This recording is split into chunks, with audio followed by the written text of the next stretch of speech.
Maggie's place hummed with lunchtime chatter. Sophie stood at the counter waiting to order when two men approached. One pressed against her shoulder, fake smiling. The second blocked her escape path, smirking. Sophie tried pulling away but was grabbed firmly by the wrist. Ethan, dining with his young daughter nearby, immediately stood. Within 15 seconds, one attacker lay face down in an arm lock. The second howled as his wrist bent unnaturally against the floor. The restaurant froze in shocked silence. Someone whispered, "Who is that guy?" Ethan Cole carried himself with quiet confidence that came from seeing more of the world than most in Riverdale would ever know.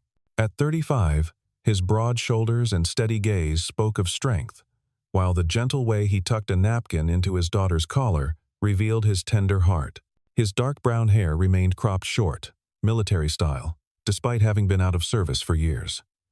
The light stubble along his jawline softened his otherwise stern features. Once Lieutenant Cole of Navy SEAL Team 6, for the past 3 years he'd simply been Mia's dad. A title he wore with more pride than any military rank. The small office job at the local insurance company paid the bills, though it hardly challenged a man who had once led special operations in territories whose names most Americans couldn't pronounce. His coworkers knew little of his past. He preferred it that way. Every morning at 7, he packed Mia's lunch, braided her hair with surprising dexterity, and walked her to the elementary school 4 blocks from their modest 2-bedroom home. Every evening, he sat patiently as she recounted her day's adventures, hanging on her every word as though they were critical mission briefings. Ethan had promised his late wife Claire that he would give their daughter a normal life. After Claire's sudden death from an undetected heart condition, he had left the military, unable to reconcile the demands of service with the needs of a grieving 3-year-old. Sometimes, in the quiet moments after Mia fell asleep, he would sit on the porch and wonder if he'd made the right choice. But then morning would come, and Mia's smile would erase all doubt. Mia was her father's world, a bright-eyed 6-year-old with her mother's honey-blonde hair and her father's determined chin. She carried colored pencils everywhere, ready to capture any scene that caught her imagination. Her favorite subjects were superheroes, though her version wore normal clothes and looked suspiciously like her father. She ordered chocolate chip pancakes every Saturday at Maggie's place, always saving the last bite for her stuffed rabbit, Mr. Whiskers, who accompanied them on these weekly outings. Sophie Moore had moved to Riverdale just 6 weeks ago, seeking a slower pace after years in Chicago's graphic design industry had left her burned out. At 29, she had built an impressive freelance client list that allowed her to work from anywhere. Her apartment above the local bookstore was half the size of her city loft, but twice as peaceful. Sophie's warm brown eyes complemented her natural curls, which she often gathered in a messy bun while working. A leather portfolio was her constant companion, filled with sketches and ideas that might become her next design project. She had come to Riverdale to escape. Not just the city's pace, but the remnants of a relationship that had ended painfully. David had been charming, successful, and, as she discovered too late, manipulative.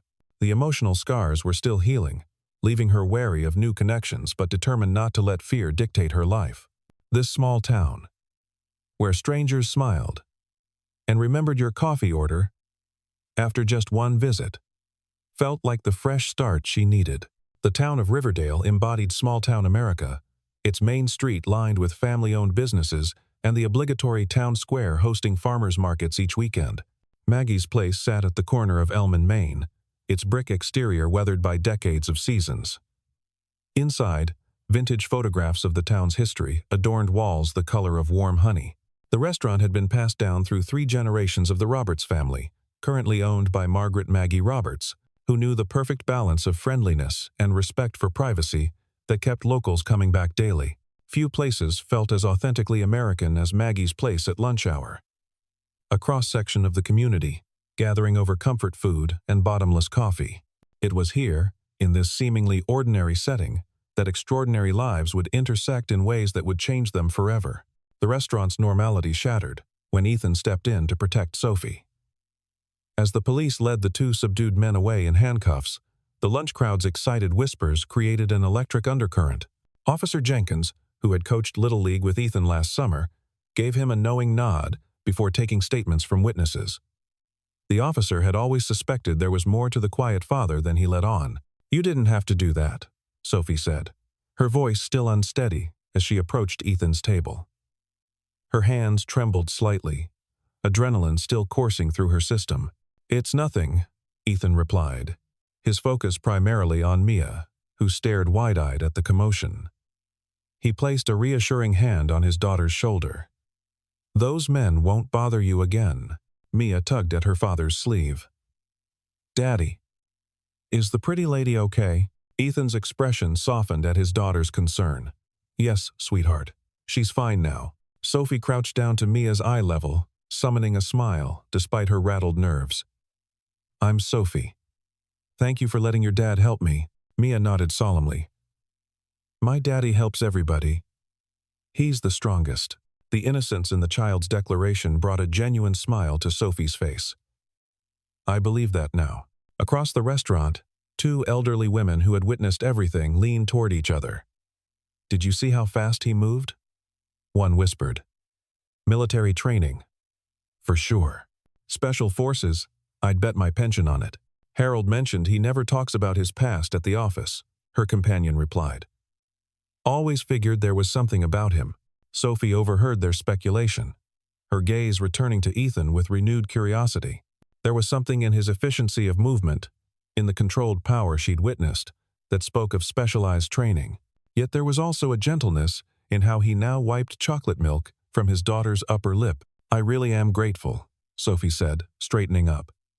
"If there's any way I can thank you." "Just being safe is thanks enough," Ethan interrupted, already gathering Mia's crayons and placing them in a small tin container.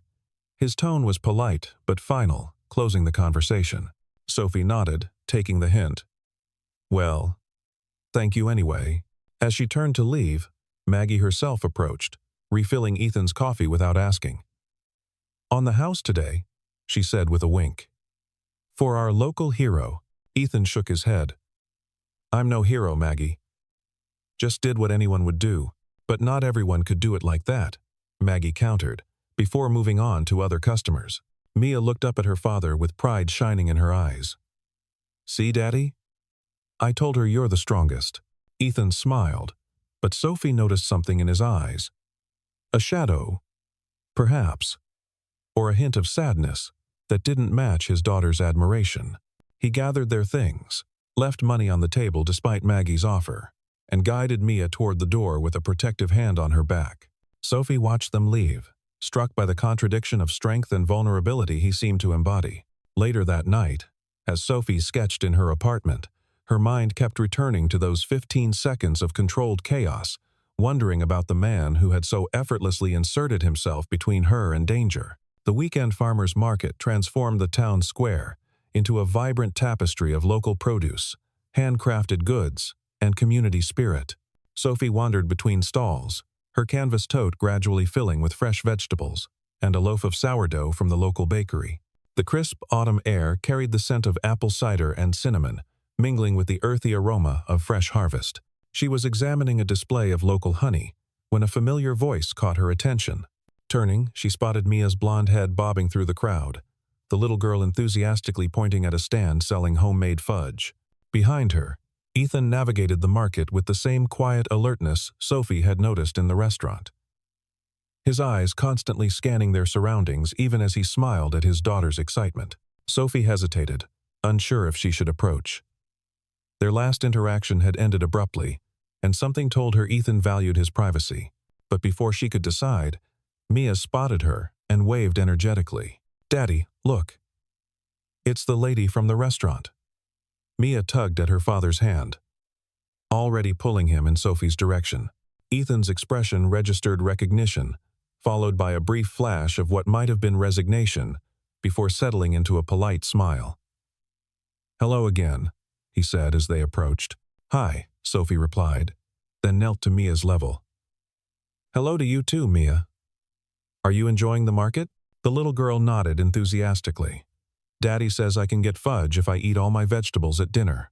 I'm going to get chocolate, and maybe peanut butter too, but not the kind with nuts because Jimmy at school is allergic, and even though he won't eat my fudge, it's better to be careful." Sophie couldn't help but smile at the earnest explanation. That's very thoughtful of you. Rising to her full height, Sophie turned to Ethan. I wanted to thank you again, properly, for what you did. I was pretty shaken up that day.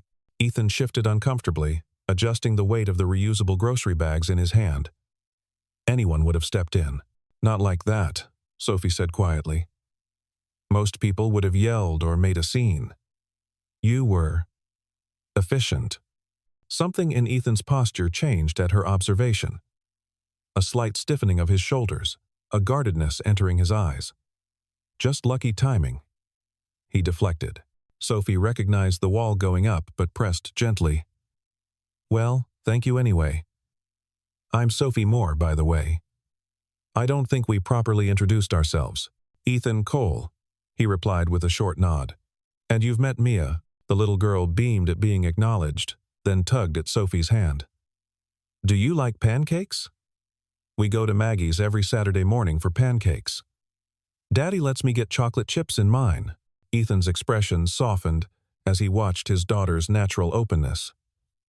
Mia loves making new friends, he explained to Sophie. Pancakes are my favorite, Sophie told Mia with a smile. Especially with blueberries. You should come with us sometime, Mia declared. Looking up at her father expectantly, Ethan hesitated, caught between his instinctive caution and his daughter's hopeful expression. If Miss Moore is ever free on a Saturday morning, maybe she could join us, he conceded. Sophie understood the careful olive branch he was extending. I'd like that. And please, call me Sophie. The following Saturday morning found Sophie entering Maggie's place earlier than her usual routine. She told herself she was simply hungry, that she had work to complete and needed proper fuel. But as her eyes immediately scanned for a certain father-daughter pair, she acknowledged the pretense for what it was. They were there, in a corner booth. Mia with colored pencils spread across the table. Ethan sipping coffee while reading something on his phone. It was Mia who spotted her first, waving with such enthusiasm that several colored pencils rolled onto the floor. Sophie, you came. The little girl's delight was contagious. We saved you a seat. Didn't we, Daddy? Ethan looked up, surprise and something less definable crossing his features. We did, he confirmed, standing politely as Sophie approached. Though we weren't sure you'd come. I heard there were legendary pancakes, Sophie replied with a smile, sliding into the booth opposite them. How could I resist? Maggie appeared almost immediately, coffee pot in hand. Well, look who's joining the Saturday morning crew, she observed with thinly veiled interest, filling a mug for Sophie. The chocolate chip pancakes are Mia's favorite, but the blueberry ones aren't bad either. Blueberry sounds perfect, Sophie said. As Maggie retreated, Mia pushed a blank paper towards Sophie. I'm drawing our street. You can help if you want. I'd be honored, Sophie replied, selecting a green pencil from Mia's collection. Ethan watched their interaction with quiet intensity. You're good with her, he observed as Mia became absorbed in perfecting the shape of a tree. Sophie glanced up. She makes it easy. She's a special kid. She is, he agreed, his expression softening. Sometimes I wonder how I got so lucky. I think she's the lucky one, Sophie said gently. Not every dad would change their entire life to be there for their child. Something in Ethan's expression closed at her observation. You hear things around town. It wasn't a question, but Sophie answered anyway. Small towns. People talk. But mostly I observe. The way you are with her, it's clear she comes first. This became their unofficial routine over the following weeks. Sophie would join them for Saturday breakfast, sometimes bringing her sketchbook to draw alongside Mia. Occasionally, they would run into each other at the park or the grocery store, brief encounters that gradually lengthened into genuine conversation. Sophie learned that Ethan had an unexpected dry wit that emerged when he was comfortable. Ethan discovered that Sophie could identify any dog breed at a glance and harbored an encyclopedic knowledge of obscure animated films. Mia adopted Sophie as an honorary art teacher, proudly showing her each new drawing technique she mastered. One rainy afternoon, they encountered each other at the town library. Mia was selecting picture books while Ethan browsed the history section. Sophie, caught in the downpour without an umbrella, had ducked inside to wait out the storm. Daddy says rain is just the sky cleaning itself, Mia informed Sophie solemnly, clutching a stack of books about dragons. Your dad is pretty smart, Sophie replied, helping Mia balance her ambitious selection. He knows everything, Mia continued. He can speak French and Arabic, and he knows how to fix anything that breaks, and he can tell which way is north without a compass. Sophie raised an eyebrow as Ethan approached. Arabic? Huh? That's not a common skill in small-town America. Ethan's expression tightened almost imperceptibly. I traveled a lot. Before Mommy went to heaven, Mia added matter-of-factly, her attention already shifting to a new book on the shelf. Sophie caught the flash of pain in Ethan's eyes before he masked it. I'm sorry, she said quietly. I didn't mean to pry. You didn't, he assured her, his voice equally low. Mia talks about Claire easily. I'm grateful for that. Kids her age. They process differently. And what about you? Sophie asked gently. How do you process it? The question clearly caught him off guard. For a moment, the carefully constructed walls lowered, and Sophie glimpsed the raw grief still living behind his composed exterior. One day at a time, he finally answered. Some days are harder than others. That evening, Ethan sat on the edge of Mia's bed, finishing their nightly story ritual with The Velveteen Rabbit. As he closed the book, Mia looked up at him with serious eyes. Daddy, is Sophie your friend? The question caught him by surprise. I suppose she is, yes. Good, Mia declared, snuggling deeper under her colorful quilt. Because I think she's lonely sometimes. Like how you get lonely when you think I'm sleeping. Ethan froze, stunned by his daughter's perceptiveness. What makes you say that, sweetheart? Sometimes I wake up and hear you walking around at night. And sometimes you look at Mommy's picture for a long time. Mia's voice held no judgment, only the straightforward observation of childhood. Sophie looks like that too sometimes. Like she's remembering something sad. Ethan smoothed his daughter's hair, buying time as he processed her insight. Everyone gets sad sometimes, Mia. Even grown-ups. I know, she replied with surprising wisdom. But it's not as sad when you have friends. Word traveled quickly in Riverdale, and Sophie soon heard the whispers about Ethan's military past. Mrs. Abernathy at the post office mentioned offhandedly that coal boy was some kind of special forces before his wife passed. The barista at the coffee shop spoke with awe about how he never talks about it. But my cousin works at the VA in Carson City and says he's got medals you wouldn't believe. Sophie found herself increasingly curious about the man behind the carefully constructed normalcy.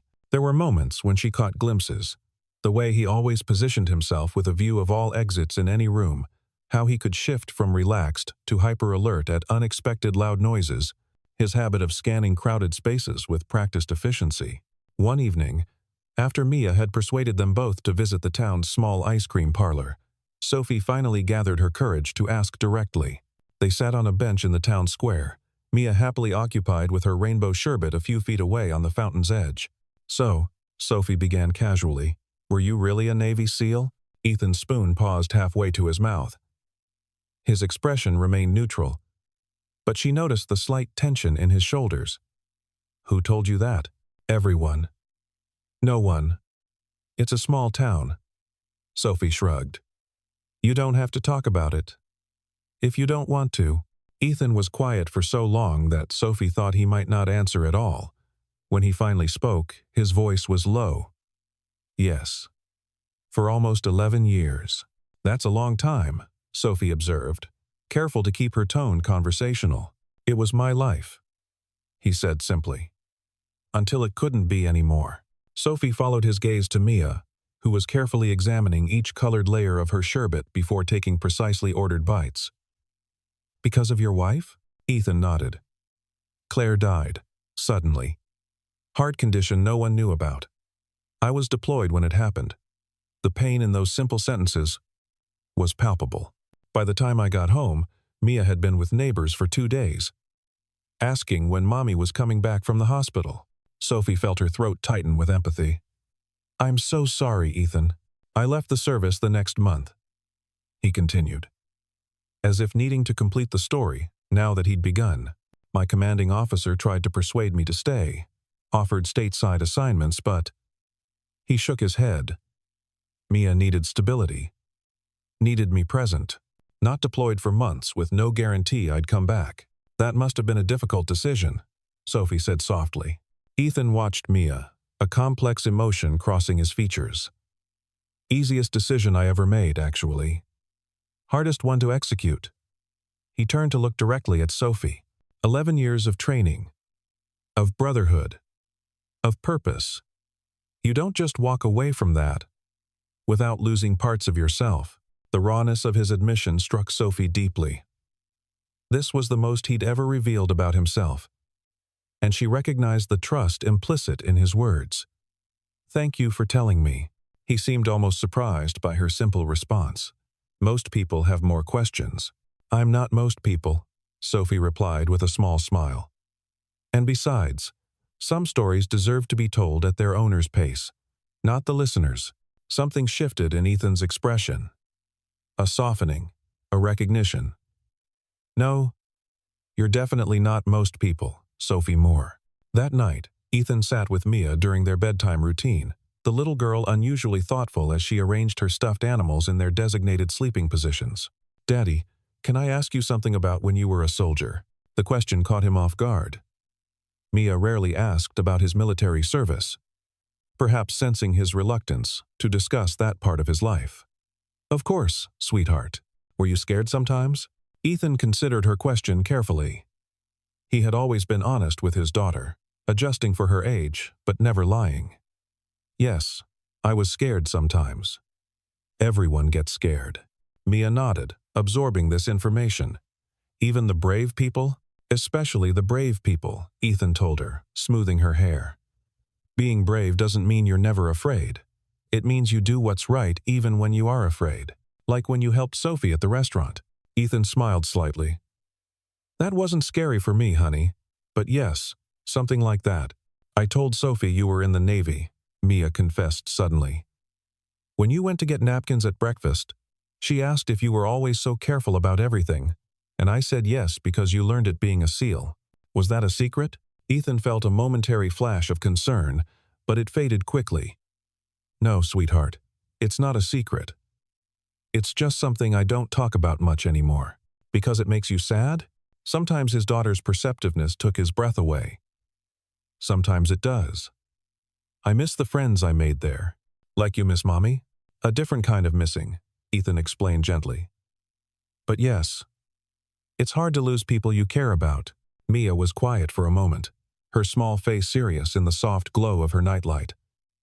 I think Sophie would understand. She looks sad sometimes, too. The weekend brought unseasonably warm weather, drawing townspeople outdoors to enjoy what might be the last pleasant day before winter. Sophie was enjoying lunch at an outdoor cafe when she spotted a familiar face. Not Ethan or Mia, but Jason, her former colleague from Chicago. His unexpected appearance sent a jolt of surprise through her. Sophie Moore, Jason called, approaching her table with a broad smile. I thought that was you. What are the odds? Jason, she managed, rising to accept his enthusiastic hug. What are you doing in Riverdale? Client meeting in Carson City. Thought I'd take the scenic route back, he explained, pulling up a chair without waiting for an invitation. The office hasn't been the same without you. Their conversation flowed easily, reminiscing about shared projects and mutual colleagues. Jason had always been a good friend, one of the few who had recognized David's controlling behavior before Sophie herself had seen it clearly. His familiar presence was comforting, a bridge between her new life and the career she'd built before. Neither noticed Ethan passing by with Mia, returning from the hardware store. Ethan paused momentarily, observing Sophie's animated conversation with the unknown man, the casual way the stranger's arm draped across the back of her chair, the easy intimacy of their laughter. Something uncomfortable twisted in his chest. Something he hadn't felt in years. Daddy? Isn't that Sophie? Mia asked, tugging at his hand. Yes, but she's busy, Ethan replied, gently guiding his daughter forward. We shouldn't interrupt, but we always say hi to friends, Mia protested, looking back over her shoulder. Sometimes friends need private time, Ethan explained, quickening their pace slightly. We'll see her another time. When Sophie joined them for their usual Saturday breakfast the following week, Ethan was noticeably reserved. His responses were polite but brief, his usual dry humor absent. Mia carried the conversation, oblivious to the subtle tension between the adults. As they were leaving, Sophie touched Ethan's arm lightly. "Is everything okay?" "Fine," he replied, his tone neutral. "Just tired." "Work's been busy." Sophie studied his face, clearly not believing him but choosing not to press. "Okay. Well, I'm here, if you want to talk." "Actually," Ethan said, the words coming before he'd fully considered them, "I saw you the other day, with your friend, at the cafe." Understanding dawned in Sophie's eyes. "Jason? He's a former colleague. He was passing through town." "You seemed close," Ethan observed, immediately regretting the comment. It wasn't his place to question her relationships. Sophie's expression shifted from confusion to something harder. "We are close. He was one of the few people who stood by me when my ex became controlling." Her tone carried a defensive edge. "Not that it's really any of your business, Ethan."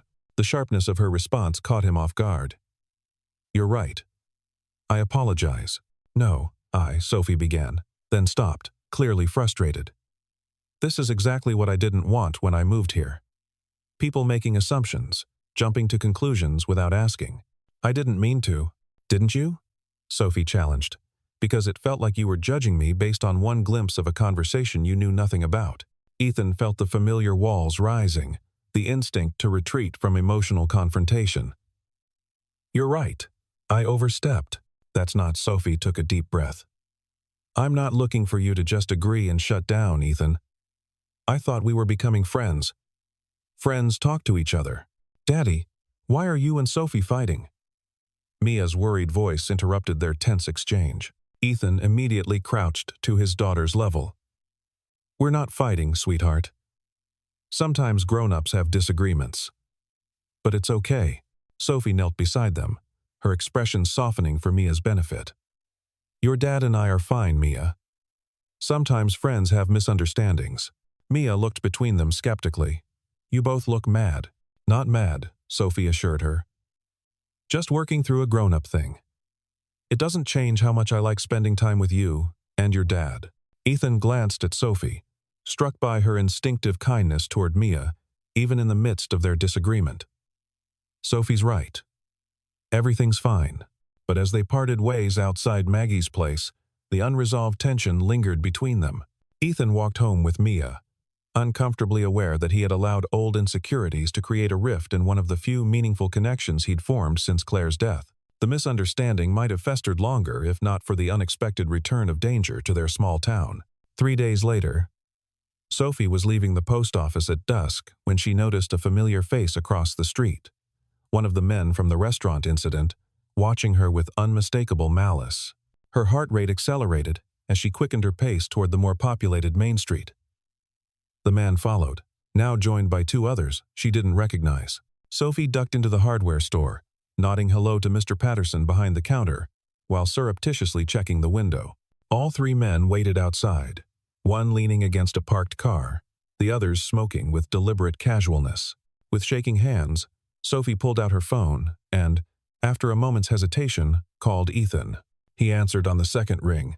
"Sophie, I'm at Patterson's Hardware," she said, keeping her voice low. "The guy from the restaurant is outside with friends. They followed me from the post office." Ethan's response was immediate. "Stay inside. I'm 3 minutes away.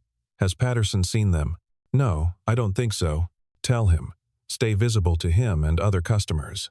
Ethan's voice was calm but carried absolute authority. "I'm on my way." Sophie approached the counter, explaining the situation to Mr. Patterson, who immediately positioned himself near the front window, shotgun within reach beneath the counter. A reminder that small-town America had its own protection systems. True to his word, Ethan appeared within minutes, approaching from the side street rather than passing directly by the waiting men. He entered the hardware store casually, acknowledging Patterson with a nod before joining Sophie near the paint samples. 3 of them, he confirmed quietly. The one on the left was at the restaurant. The others are new. They know where I live, Sophie said, the realization sending a chill through her. They must have followed me before. Something dangerous flashed in Ethan's eyes. They won't get near you. What do? We call Jenkins, Ethan replied, already dialing. And then I'm walking you home. Officer Jenkins arrived promptly, questioning the men who claimed they were simply waiting for a friend. With no direct threats made, there was little he could do beyond warning them about loitering. The men departed with obvious reluctance, the original attacker casting a final glare toward the store where Sophie and Ethan watched from the window. I don't like it, Jenkins told them. But legally, my hands are tied until they actually do something. They're planning something, Ethan said with the certainty of someone who had assessed countless threats.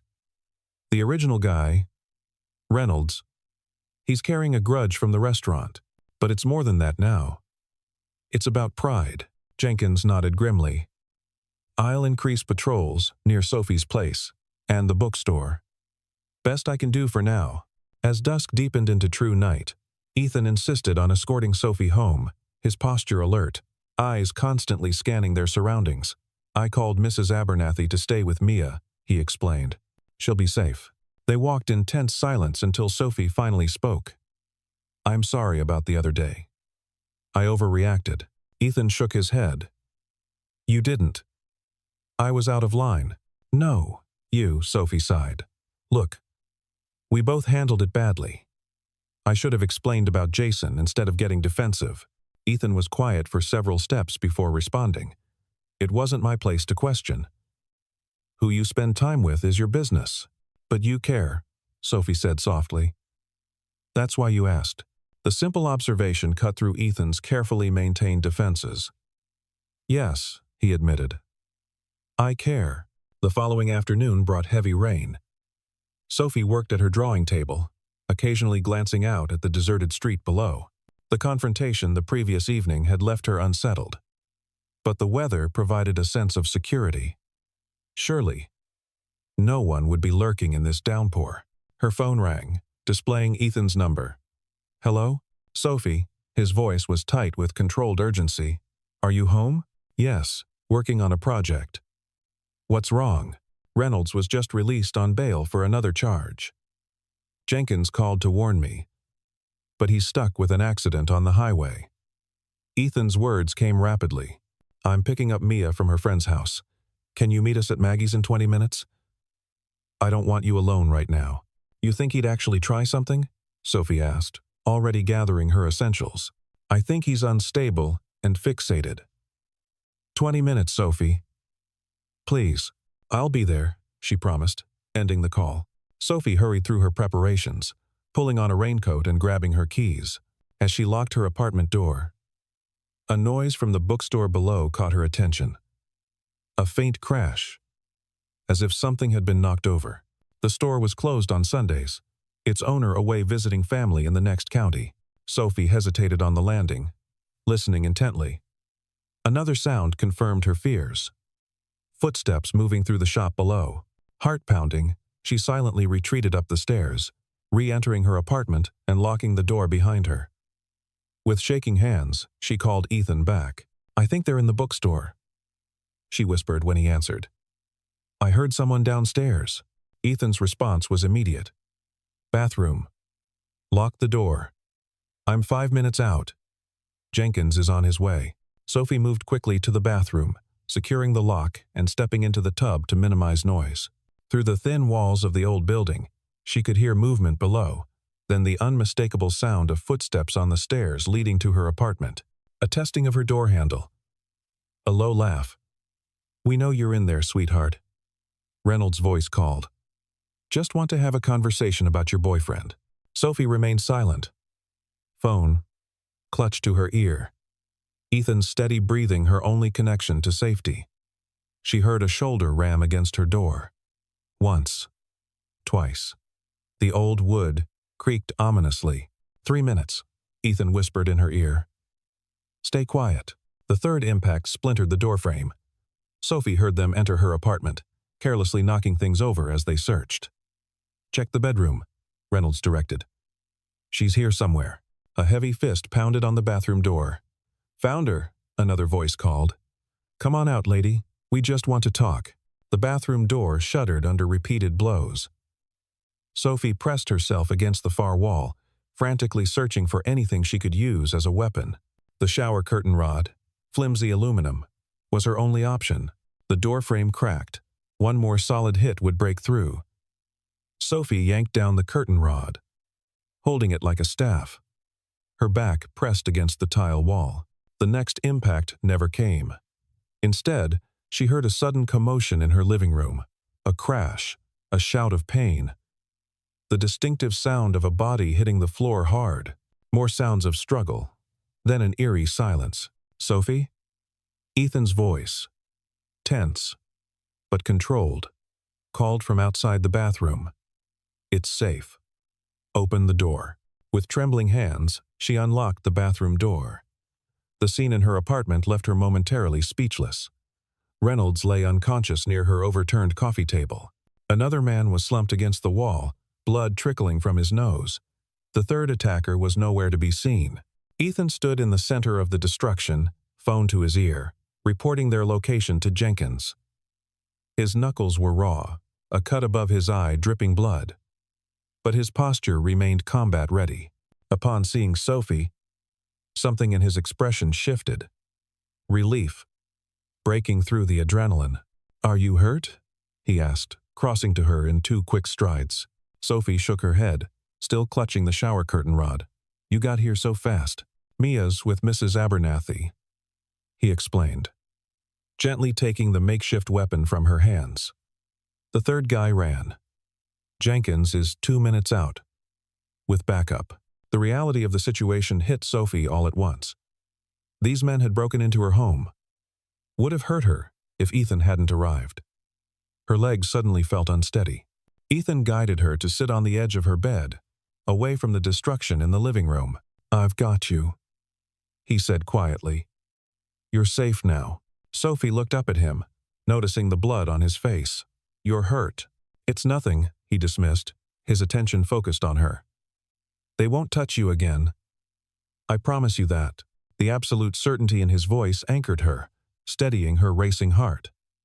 In that moment of clarity, Sophie realized something fundamental had shifted between them. The walls Ethan had maintained so carefully had come down completely in the face of her danger. "I was so scared," she admitted, her voice barely audible. Ethan crouched before her, taking her cold hands in his warm ones. "You did everything right. You called for help. You found a weapon. You protected yourself until backup arrived. That's all anyone can do." The apartment soon filled with police officers.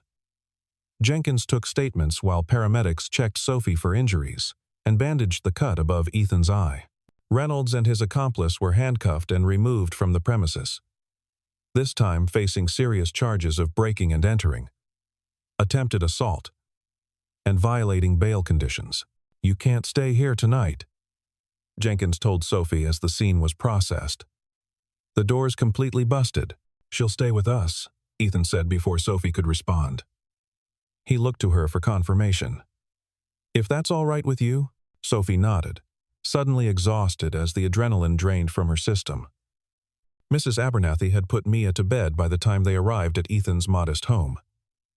The older woman took one look at their faces and quietly gathered her things. "There's soup warming on the stove," she told Ethan. "That poor girl looks like she needs it." After Mrs. Abernathy departed, Ethan showed Sophie to the guest room, a simple space with a twin bed and a small desk. The bathroom's across the hall. There are clean towels in the cabinet. "Thank you," Sophie said, standing awkwardly in the doorway. "For everything today. I don't know what would have happened if—" "Don't," Ethan interrupted gently. "You don't need to think about that." Sophie nodded, swallowing against the tightness in her throat. "How did you learn to be so calm in situations like that?" A shadow crossed Ethan's face. "Years of training. When you're responsible for other lives, you can't afford to panic." "Is that what it was like?" "In the Navy?" Ethan was quiet for a moment. "Sometimes. Different scenarios, same principles. Assess, decide, act. He hesitated, then added, "The hardest part was always after. The adrenaline crash. The second guessing." "Is that happening now?" Sophie asked perceptively. "No," Ethan replied, with surprising certainty. "Not this time. Some threats are clear-cut. Some actions don't require second guessing." The simple declaration warmed something in Sophie's chest. "I'm glad you were there." "So am I," he said softly. That night, Sophie slept in the unfamiliar bed, surrounded by the subtle security of Ethan's home. Sometime near dawn, she was awakened by a small voice. "Sophie, are you awake?" Mia stood in the doorway, clutching Mr. Whiskers, her blonde hair tousled from sleep. "I am now," Sophie replied gently, sitting up. "Is everything okay?" Mia approached the bed hesitantly. "Daddy said bad men tried to hurt you." "They tried," Sophie confirmed, keeping her voice calm for the child's benefit. "But they didn't succeed. Your dad helped me." Mia nodded, apparently satisfied with this explanation. "He's good at helping people. That's what he did in the Navy. I believe that," Sophie said with a smile. "Can I show you something?" Mia asked. "Of course." Mia disappeared briefly, returning with a piece of paper. "I made this last night. Mrs. Abernathy helped me spell the words."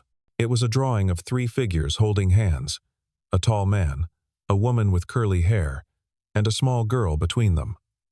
Above the figures, in careful child's handwriting, were the words, "Our family." Sophie felt her throat tighten with emotion. "It's beautiful, Mia. Daddy says family isn't just who you're born with. It's the people who stay when things get scary." Mia looked up at Sophie earnestly. "You stayed."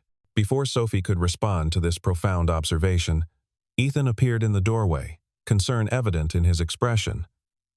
"Mia, I told you to let Sophie rest." "It's okay," Sophie assured him, carefully setting the drawing aside. "We were just having a little art appreciation moment." Ethan's expression softened as he recognized the drawing. "Breakfast is ready, if you're hungry." The kitchen was warm and filled with morning light. Ethan moved with practiced efficiency, flipping pancakes while Mia set the table. The domestic scene was so normal, so peaceful, it was difficult to reconcile with the violence of the previous day. As they ate, Mia chattered about her school project on butterflies, seemingly unaffected by the drama that had unfolded while she slept. Sophie marveled at the resilience of childhood, at Ethan's success in creating this haven of normalcy for his daughter despite the dangers he had faced. "Jenkins called," Ethan said quietly when Mia left to brush her teeth. "Reynolds and his friend are being held without bail this time. The third guy turned himself in this morning." "So it's over?" Sophie asked. "It's over," Ethan confirmed. "Your landlord is fixing your door today. Should be ready by this afternoon." Sophie nodded, staring into her coffee cup. The thought of returning to her apartment brought unexpected anxiety. "Thank you for letting me stay here." "You're welcome here any time," Ethan said, then added more hesitantly. "In fact, I was thinking, maybe you'd like to join us for dinner tonight. After everything gets settled." The invitation held more significance than its simple words suggested. This wasn't their usual casual encounter, but a deliberate choice to bring her into their home, their routine. "I'd like that," Sophie replied with a smile. "Very much." That evening, as Ethan prepared spaghetti in his kitchen, Mia insisted that Sophie help make the garlic bread. The 3 of them moved around the small space with surprising harmony, as if they had been sharing meals for years rather than hours. After dinner, Mia proudly presented her latest art project from school, a family tree with photographs and drawings. She pointed to the empty spaces on one branch. "Miss Wilson said we can add important people even if they're not related by blood." "That's where you'll go, Sophie." Ethan looked momentarily alarmed by his daughter's forwardness, but Sophie simply smiled. "I'd be honored to be included in your family tree, Mia." Later, after Mia was tucked into bed, Ethan and Sophie sat on his back porch, watching fireflies blink in the evening darkness. The night was peaceful, the events of the previous day already beginning to feel distant. "She's amazing," Sophie said softly. "So resilient, so open-hearted, despite everything she's been through." "Kids adapt," Ethan replied. "Sometimes better than adults." "And what about you?" Sophie asked, turning to face him. How have you adapted?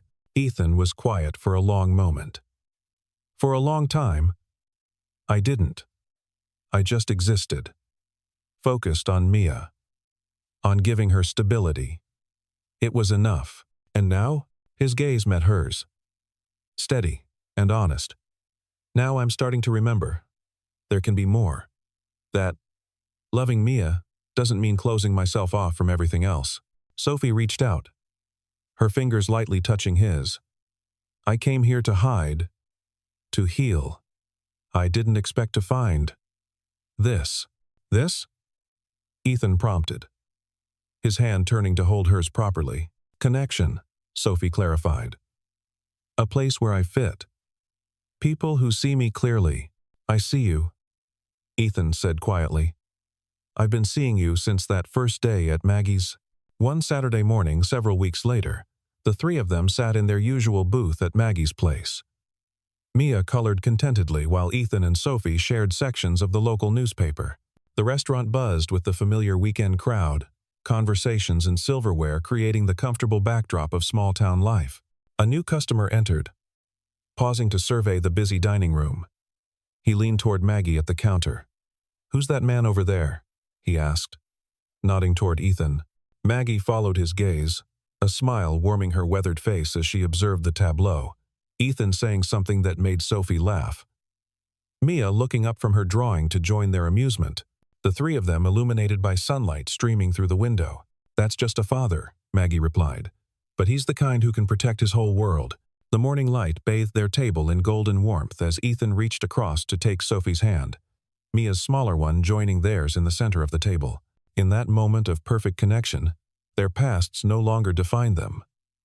They had become, simply and profoundly, a family.